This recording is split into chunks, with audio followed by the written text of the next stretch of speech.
Iran is totally in its right, اور ان کا attack تو جسٹیفائڈ تھا کیونکہ امریکہ نے ان کی سورینٹی کو للکارا. دیٹ از ناٹ رائٹ کہ ان کے سٹیزن کو کسی اور ملک میں جا کے انہوں نے مار دیا. That is not at all the done thing. امریکہ ہمیشہ سے کرتا ہوا آ رہا ہے. یہ پوائنٹ آؤٹ ہی صرف اسلامک ممالک کو کرتا ہے، پہلے کہیں اور سے کیا، اب یہاں پر ہے، اور اس کا جو آخری موٹو ہے وہ پاکستان کی طرف آنے کے لیے.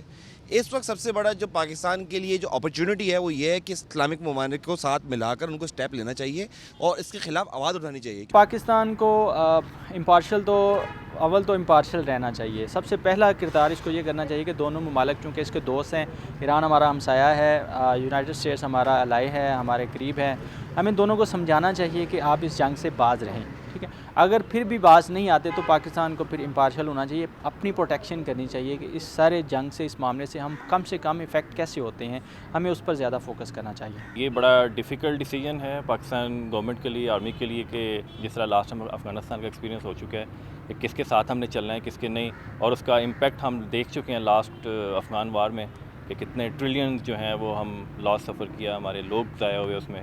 تو یہ چیز مجھے ایسا لگتا ہے کہ خدا نہ خواستہ اگر یہ چیز رپیٹ ہوتی ہے تو اس کا ڈائریکٹ امپیکٹ ہماری اکانومی اور ہمارے جو لائک فورسز کہہ لیں آپ، ان پہ پڑ سکتا ہے.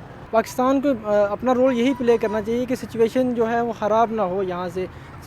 اگر کسی بھی صورت میں دونوں کی جنگ ہوتی ہے تو اس میں نقصان پورے خطے کا ہے، پاکستان کا میرے حال میں سب سے زیادہ ہے. اس لیے پاکستان کو کوشش یہی کرنی چاہیے کہ سچویشن بگڑے نہ. ایران کو، امریکہ کو اپنے جو ریسورسز ہیں یا اپنے ان کے جو بھی لنکس ہیں یوز کر کے سچویشن کو جو ہے کول ڈاؤن کرنے کی کوشش کرنی چاہیے. پریشانی کی ایسا جتنی بات نہیں، because I think it's more related to the impeachment of Trump.